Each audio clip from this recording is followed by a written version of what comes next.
Okay, so we were chatting whilst we were doing training about the comparison of either buying a new car or putting a solar system on the roof of your house. And here's the challenge. A lot of people automatically think that solar is really expensive. If you look at any of our posts online, every time we say go off the grid, save money from Eskom, we have hundreds of comments where people are saying, no, Eskom, it's expensive, but we can't afford solar. It's just too expensive. So we thought, let's talk about the differences of buying a new car versus solar, because we're all ready and book to go and buy a new car, right? I mean, you think about it, every 3-4 years we go and replace our car. And I mean, a cheap car nowadays, what is the cheapest car on the market right now? Probably 150, 160,000. 150,000 or so for a decent cheap car, right? And a middle of the road car, 300,000, would that be about right? I think the cheapest BMW now is about 400,000. Yeah. Without any extras. Without extras, of course. So let's talk about that, because that's also a valid point. We talk about, it's about saving money, and it's about being fiscally intelligent. In other words, you know how to manage your money properly. And most people run out of money in their lives because they don't learn fiscal intelligence. They don't get good at it, and that's why they run out. So let's do the example, okay? So let's say we go and buy a middle of the road car. We discussed this earlier. What did we say? Like a Toyota Etios. That was how much? 250? 160. Was it 160,000? Or something a little bit more? I think Etios is a small car. Corolla 250. Corolla 250. The Ford EcoSport. Ford EcoSport was also. So let's work on 250. Okay, would that be fair? 250,000 rand. You go and buy. So this side of the scale will be the car, and this side will be the solar system. So let's talk rand for rand, 250,000 rand, 250 on this side, and 250 on this side. Now ordinarily what happens is you go and buy a car for 250,000 rand, and then they sell you what on top of that? Extras. Mag wheels, upgraded sound system, maybe navigation in the car and all that type of thing. Yeah, you pay for a different color. So let's say you add on 50,000 for extras. Okay, so this is now going to be a rand for rand comparison. Okay, now let's assume you're going to finance it, because a lot of people don't have cash to just go and buy a 300,000 rand car. So what's the current interest rate? What do you pay? You could get probably a good interest rate at 10.5. 10.5%. What's the bond rate right now? The bond rate is at about 10. 9.75, I think. It's about 10, I think. It's At about 10? recently gone up. Yeah, it recently went up. So you get prime. Yes, most people get prime plus 1 or 2. There's car dealers offering under prime. Yes, but that's because they are financing it out of the profit of the car. Absolutely. So they're not really getting subprime. It's a great marketing thing that they do. Yeah. But grapes for grapes, you're probably looking at people going for that under prime rate. Yeah, but it just means you're not getting exactly. You're not getting discount. You're not getting discount, but just to afford it. Exactly. And here's the thing: a lot of people buy cars on balloon payment or residual value. I used to be a finance manager. Worst way to buy a car. You end up paying tons more interest on that vehicle. You know, they say buyback, guaranteed buyback, all these different schemes. But let's keep it simple for installment purchase is the average way that people buy. So let's work on, I'm going to say 12%. 12%, yeah. Okay. And I think that's quite a good rate when you buy a car. If you get it for 12%, I would imagine you'd be smiling. Yeah. So now you buy the car at 12%, but this is what happens to the car. When you drive out of the dealership, how much money do you lose on a new car? Probably 20%. 20 to 25%, well-known fact. So you lose 25%. Now, one of you just have a calculator ready to work it out for me. You lose 25% immediately as you drive in. You know, don't worry, you can get it out of your bag. As you drive out of the dealership, you lose 25%. We also know if you are a business or just general depreciation on a car, your vehicle depreciates by 20% per annum. And that is quite normal. So you buy the car, you're frightfully excited, you leave the dealership and you're pumped up, you've got your car. Yes, great, on finance at 12%. Now here's the problem. If you paid 300,000 rand with the extras, that extra amount you immediately lose because they don't give you any money on the extras. They work on this value here.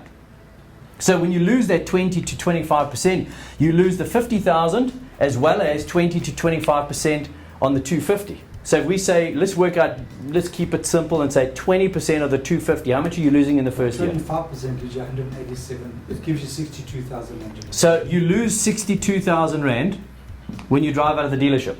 Yeah. That's year one. But 20% is 50,000. 20% is 50,000. 20% is 50,000. Okay, so let's work on 50 just to keep the mathematics clean. 50,000 you lose in terms of the value. So the car now is worth 200,000. You've lost the extras. You don't get paid on extras. That's year one. So this is year one. Let's go year two. Now subtract 20% off the 200,000. 40,000. So minus 40,000. 160. So you're down to 160. Right, then subtract another 20% off of that. Now this was year two. 32,000. So we subtract 32,000, which gives us how much? 128,000. 128,000. That's year three. Now we can do year four. We'll just do 4 years, right? 25,600. So in the fourth year, 25,600. Now our vehicle's worth 102,400. 400. Okay. So you buy a car. We all buy cars. Buying a car is not strange because we've been doing it all the time. We always want to upgrade our car, change our car. So we pay 300,000. 4 years down the road, it's worth 100,000. We've just lost how much? 200,000. 200,000 rand. Two-thirds of the Two-thirds of the value of the car. 2/3 of the value is lost when you buy a car. And that is perfectly acceptable. We're never happy when we have to take our car in and trade it in. We're never happy. But we know. We buy a car, we put mileage on the car. Now, this is based on if you do average mileage. If you do crazy mileage, 40, 50,000 Ks a year, you'll get much less for your car. Yeah. As soon as you go out of motor plan, you're just dead, right? That's normal. But when we say, go off the grid, people say, oh no, that's way too expensive. Sorry, Andrew, just talking about the two-thirds loss you got there. When you go take your car for a trade-in, they don't even offer you trade-in. No, they don't give you the value. Because if your value is 100,000 Rand, for example, the trade-in value, Yes. they're going to offer you something like 70 or 75, and you're still losing an extra 30,000. And so you're way below your two-thirds of your value. Exactly. We've been quite generous with this calculation. Quite generous, very generous. Now let's do the calculation. Let's just say we took that money, instead of buying a new car, keep your car that you have for another 3 years. Your friends are going to be asking questions like, what's wrong with you? Are you poor? Are you broke? Can't you afford a new car? Huh? So Times are tough, eh? It's an image thing. It is an image thing, of course it is. We don't buy new cars just because we want a new car, because it makes us feel good. It's a reward. But let's talk about solar. If you go and put a 250,000 Rand solar system on your house, the first thing that's going to happen is we're going to talk Rand for Rand, finance for finance. So we don't have to talk about the finance because we're doing it on both accounts, okay? But in this one over here, as soon as I put the solar system on my house, a 250,000 Rand system will save you about 3,000 Rand a month on your electricity bill. That's what you'll actually save. That's year one.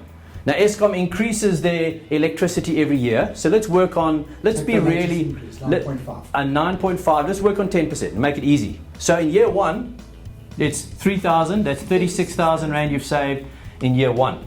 Year two, it's now 3,300, which is, what's that, 39,000? 39,600. 39,600. Right, that's year two. Year three, it goes up another 10%. 3630. 3630 times 12, is 43,560. 43,560. But And of year course, four? taking into consideration that the previous year, the increase was 25% on Eskom. Yeah, Eskom did go up 25%. They did 12%, 12%. We've been very kind. Yes, you've We've been kind. very kind in this example. Because we had a 9% increase now, but it's not to say that NERSA won't approve another increase in July or August. They approved 16%. Yeah, they will, of course. They're going to do They that already approved 16%. for this year. Yeah. Yeah. So, now this is really a generous example. Yeah. Year four So- is 3993. 3993, which is how much per year? 47916. 916. Okay, so that's how much you're not paying anymore as a result of putting in solar. So could you add these up for me? 36, 39, 43 and 167076. 167 076. 076. So you are going to save 167,000 Rand in 4 years. And you've only got 82,924 left. So we only short 82 grand. No, call it 83. Now the argument comes up, yeah, but you've got to get batteries every 5 years or something. Yes, of course you do. So in the 5th year, we're going to save money, but the savings that you save in your 5th year will actually pay for your batteries in the 5th year. That's the amazing part. So let's assume in the 5th year you actually make no money. No expenses after that. Then there's zero expense thereafter. Now, the problem with a 10 to 15% increase on increase is that this 3.9 in a few years will be 6 grand. Before you know it, you're paying 6,000. Then that's 72,000 rand a year. And then it's 82,000 rand a year. Then it's 100,000 rand a year. And that's what people fail to neglect to even understand, is that your Eskom bill just keeps on going up and up and up. It will never come down. And the value of your car goes down. So is this a better investment than buying a new car? Absolutely. Absolutely. And you're not even talking of power outages. Of course. Where you're losing a value, although you're paying for it, you're still losing a value of it. Yeah. With a 2-hour power outage every day, every week. Exactly. Discomfort. Yeah, the discomfort, Plus- power outages, and here's But you're another paying thing. For it. The Exactly. fact is you're paying for it. But Precisely. you're not getting it. And here's something we also need to mention. If you put a solar system on your house, now you want to sell your house. The person comes in and says, you know, I've got this house, and oh, and by the way, we are completely off the grid. No electricity. Could you sell your house for more?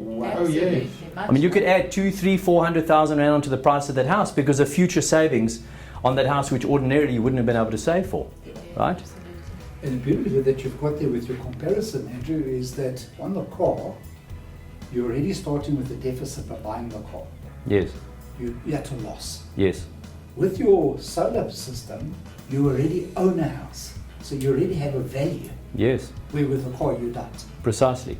And here's the thing also, is that the day I put this on, it's immediately an asset.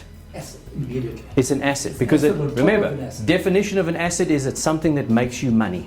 Yes. An asset makes you money, As I mentioned. right? A car, maybe you're using it for your job, but the value of your car drops down, so you Cost. lose money. So a car falls into the liability category, into your expenses category.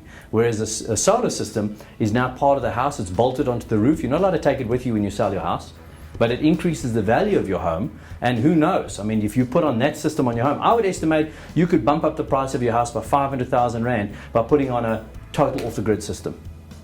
And that is really the difference between, you know, a solar system it blows my mind that people say solar is expensive, where they're quick to go and buy. I mean, on my vehicle, they wanted to charge me 150,000 rand in extras on an X1 or X3 BMW. 150,000 rand. I'm going to lose all of that when I drive out of the dealership, and I know it.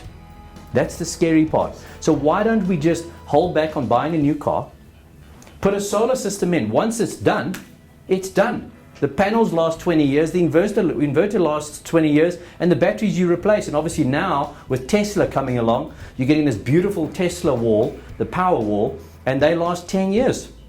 Wow, I think that's a, It's a win-win. it's a win-win. It's a win-win. And gain for thing that. is, you've got the zero expenditure on your system. Exactly. The beauty about that whole thing, Andrew, after 5 years, let's use your scenario of 5 years, you can actually take that saving money and go buy another car. Exactly. The savings that you have over here will buy you a car, So it's which cost you nothing. you'd almost be it'll be a free car. It'll be Maybe a we should free call this video how to get a free car by putting solar on your house. Absolutely. The payment. It's a fact. The payment on that thing, I pay 5,800 rand on my Buckley's payment up until next year January, Exactly. So it's the same amount of money.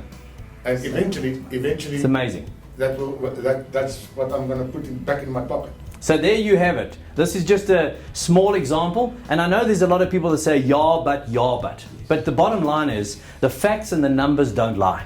You're either saving money or you're losing money. One of the two. Lose or save. That's why we say get hold of one of our team, click on the link in the website and find somebody that can come and do a quote for you and show you how to change your fiscal outcomes between now and 20 years from now.